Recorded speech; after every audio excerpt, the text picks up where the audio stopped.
time goes, I'll say a couple of weeks, you're going to see a lot more people running into the dealerships. Dealers say interest in electric vehicles is there, but the buy-in is still too high for the general public. Xavier Cortez of Northwest Chevrolet in Bellingham tells customers to expect to drop about $40,000 on a new fully electric vehicle. Getting your hands on one, that's another challenge. Inventory is not available. Everything that's coming in, the majority of it is already compromised. Everybody has either a deposit on it or is already pre-sold.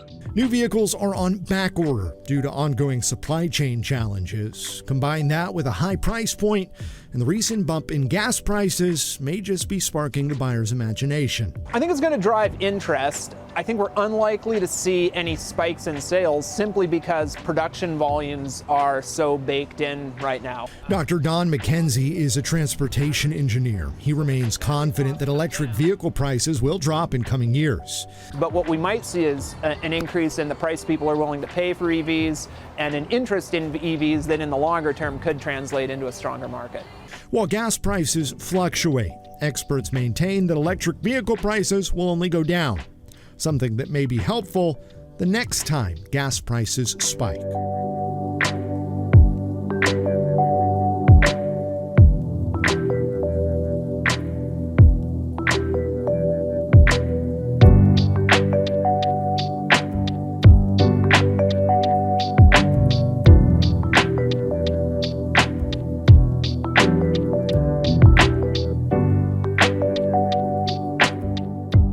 Gas stations has been on a slow decline. There were over 150,000 gas stations in the US in 1979 and only about 107,000 today. Smaller owner-operators are getting squeezed out, and the only companies growing are big chains. The switch to electric vehicles and electric charging poses a real, if somewhat distant, threat to gas stations. So I think the obvious solution here, the one you've probably already thought of, is for gas stations to simply switch to EV chargers, or at least add them to their gas pumps for the time being.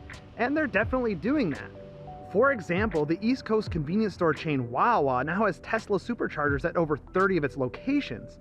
It's still a tiny percentage of its stores, but it's a start. We've done a lot of informed speculation in this video, but we don't have to. We can just look into the future. A future where half of all cars sold are electric. We just have to catch a ride with Will Ferrell and head to Norway. I'm in Norway! Norway? You're in Sweden. Damn it! Norway's the world leader in EVs. 20% of all cars on the road there are electric, and the country plans on discontinuing the sale of gas-powered cars by 2025, only 4 years from now.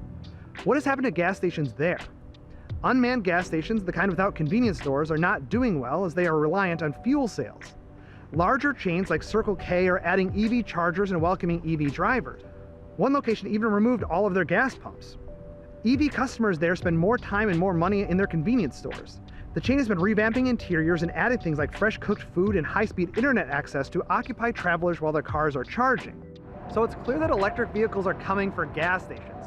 One global study found that 80% of gas stations will be unprofitable in 15 years if their business model doesn't change. For my money, we will probably see fewer gas stations in the future, and the ones that are still remaining will have EV charging stations. Others will convert to convenience stores, while many will just fade away.